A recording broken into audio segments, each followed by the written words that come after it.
Muy bien, entonces, anteriormente llegamos a la expresión que nos permitía ver a la condición de segundo orden, que cuando se cumple, entonces nos garantizaba que nuestra isocuanta era convexa.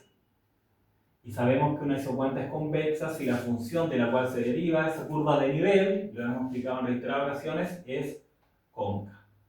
Ahora, dado que dividimos en dos partes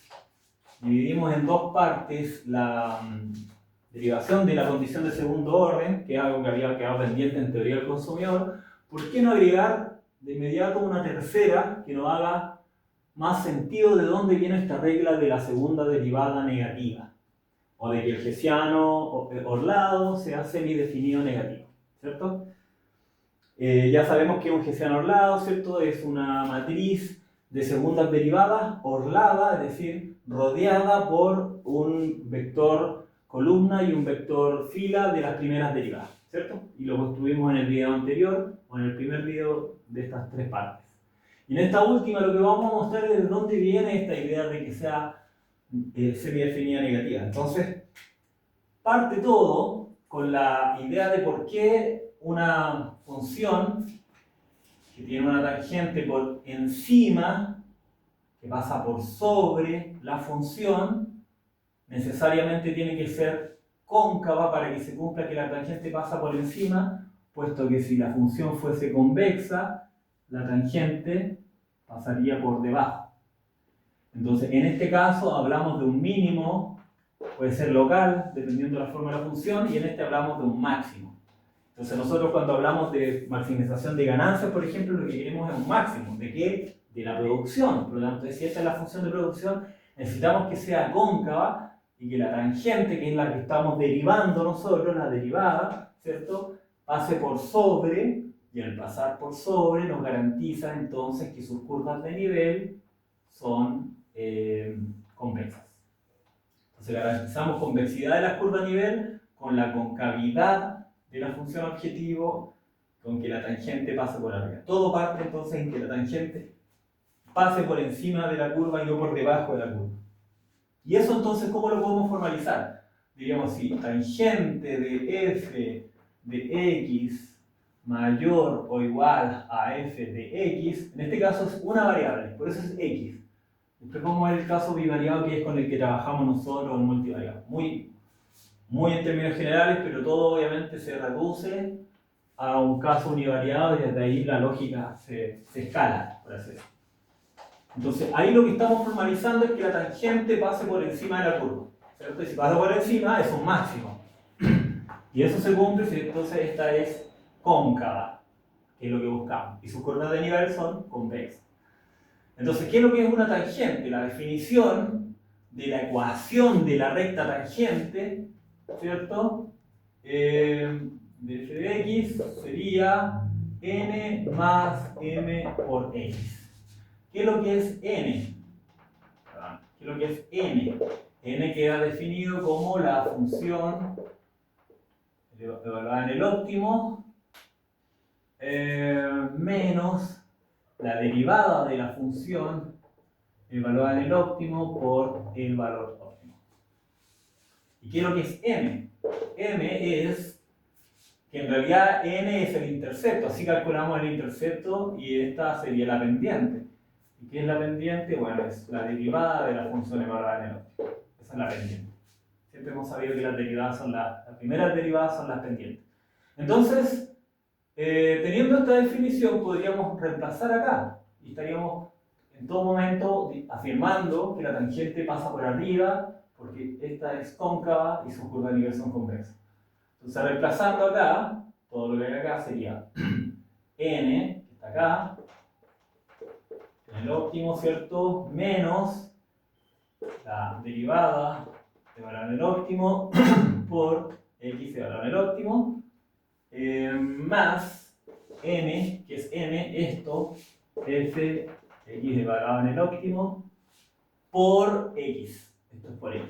¿Y qué estamos afirmando? Que esta tangente pasa por encima o es mayor o igual que la función.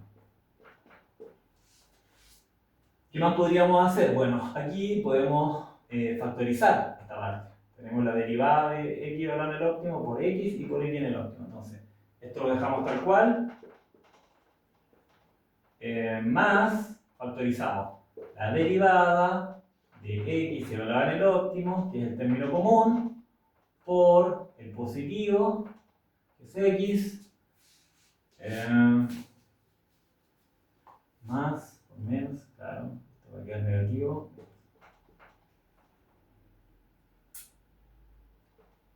Sí, ahí sí, eso es. Y entonces ya factorizamos, porque si multiplicamos por esto nos sale este término, si multiplicamos por este nos sale este término. Mayor o igual a f de x. Seguimos entonces con la formalización o el desarrollo de que la tangente pase por encima de la curva. Ahora podríamos decir, apelemos a un concepto, a un teorema más bien, que se llama las expansiones de Taylor. Y las expansiones de Taylor son simplemente que una función es aproximadamente la función evaluada en el óptimo,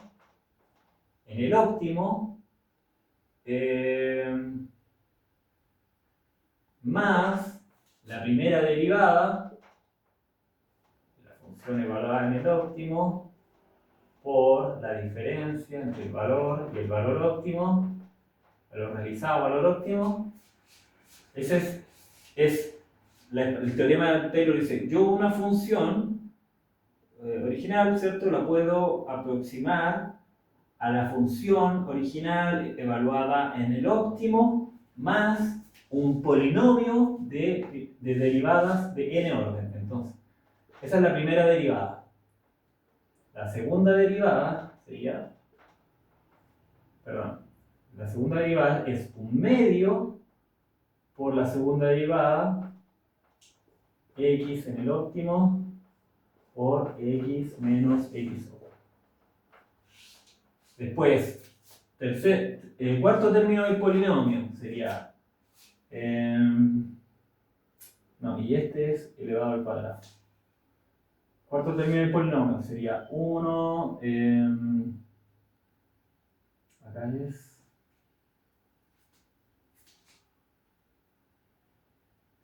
6, tercera derivada, x óptimo por, no voy a alcanzar acá, hacemos abajo, sería más un sexto. Ya vamos a explicar cómo podemos entender esto del medio del sexto. F, tercera derivada, ya estamos en la primera, segunda, tercera, por x igual en el óptimo, por x menos x igual en el óptimo, pero ahora elevado a 3. Vamos a escribir uno más para que se entienda la regla, sería 1 partido 24. F, vamos en la cuarta derivada, x óptimo, x menos x óptimo, y podríamos seguir hasta n. Bueno, lo que podemos ver un poco de la lógica es, evaluaste la función en el óptimo, ¿qué le sumaste? La primera derivada y la diferencia entre el valor realizado y el valor óptimo, ¿cierto? ¿Qué le sumaste después? La mitad de la segunda derivada con este mismo término, ¿cierto?, de multiplicar esto por la diferencia, pero ahora elevado al cuadrado. Después lo mismo, pero lo elevaste a 3, ¿y de dónde sale el 6? Bueno, una forma de calcularlo es, las potencias es 1 por 2, que estaba acá, después viene 3, 1 por 2 por 3, 6, que está acá, después 1 por 2 por 3 por 4, 24, que está acá, ¿cierto? Y acá nos faltó que esto está elevado a 4. Y ahí está, porque es la cuarta derivada. Entonces la derivada te dice el exponente. Primera derivada, exponente 1. Segunda derivada, exponente 2. Tercera derivada, exponente 3. Y así construyes el polinomio hasta n. Ahora no es necesario que lleguemos hasta n. Podríamos quedarnos solamente hasta la segunda derivada. Voy a volver a escribir ese 2 que lo borré. Hasta la segunda derivada, con una expansión de Taylor de segundo orden, que podríamos llamar de segundo orden. Y con eso, nosotros ya podríamos trabajar en lo que hicimos acá. Acá que tenemos la tangente, lo sacamos todo esto de la tangente, ¿cierto? Acá que tenemos la función. ¿Y qué nos dice Taylor? Que la función es más o menos esto. ¿Ya? Muy cercano a esto.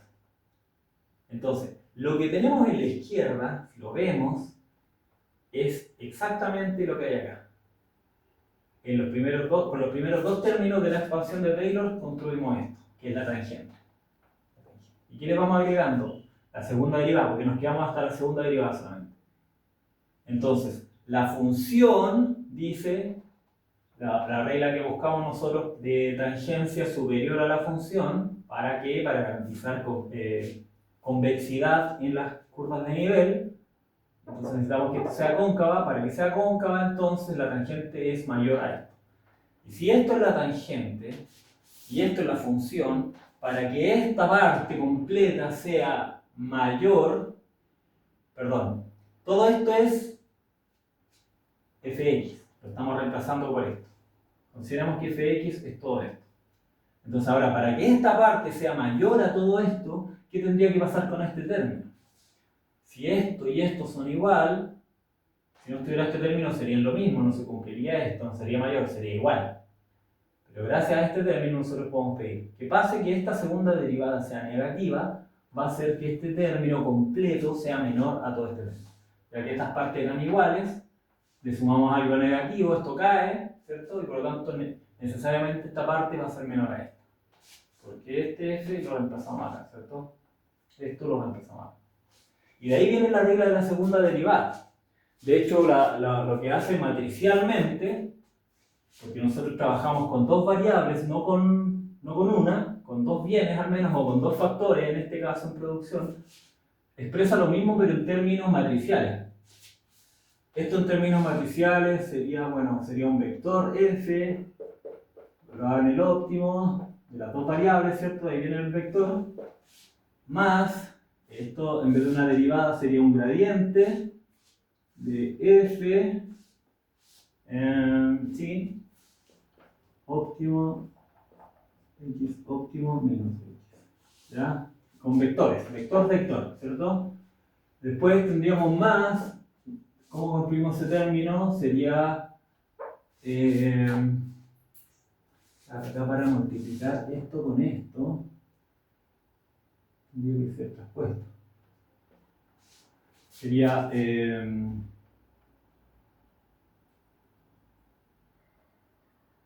un medio, tenemos el medio acá, esta segunda derivada ya no va a ser un gradiente, ya no va a ser de vector, ya no va a ser un vector, va a ser una matriz, ¿cierto? La segunda derivada de la matriz de segundas derivadas, por lo tanto va a ser un hessiano de segunda derivada.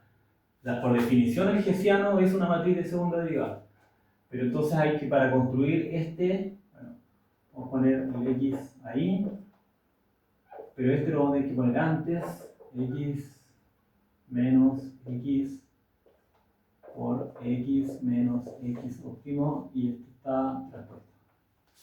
Entonces ahí podemos, con esto recreamos el cuadrado que hay acá, con el h recreamos la segunda derivada, que acá es de una variable, acá es de dos variables o más, en un medio lo dejamos tal cual, y recreamos completamente esta segunda parte. Entonces, si antes pedíamos que acá la segunda derivada fuese negativa para que todo este término sea negativo, le reste a este, y ya no sean iguales, sino que sea menor, que es lo que necesitamos para que esto sea cóncavo, lo que hacíamos con la segunda derivada se lo hacemos al hessiano. Y ahora al hessiano le pedíamos que sea semidefinido negativo, y eso lo calculábamos con la determinante, que es lo que hicimos en el video anterior. De ahí viene entonces que el hessiano sea semidefinido negativo, es porque esta segunda derivada tiene que ser negativa para que esta desigualdad se cumpla.